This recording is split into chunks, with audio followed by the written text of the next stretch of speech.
I'm going to show you how to coil your Flux hoop down for shipping it in for repairs or if you just want to travel with it. So start by taking it apart, grabbing the two ends with your hands, and you're going to slowly bring the ends of the hoop to the sides. I use my belly to push the hoop against, and you want it about, that big or so. No smaller than 18 inches. So I've got equal amount of hoop on each side. So I'm going to mark my center point. I'm going to grab some tape.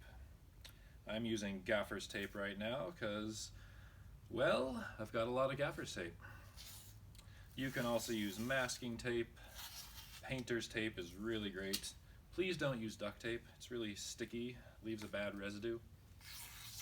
So you're going to tape this a couple rings around each part, working your way down the hoop.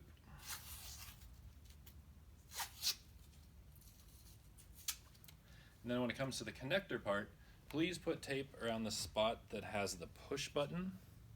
You don't want to put it over the port or the screen or the joystick.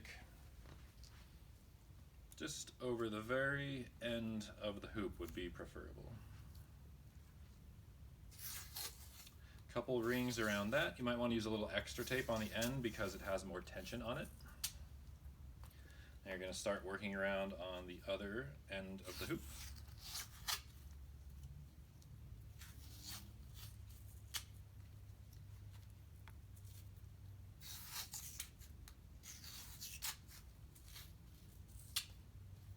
And again, for the end, try to get as close as possible to the end.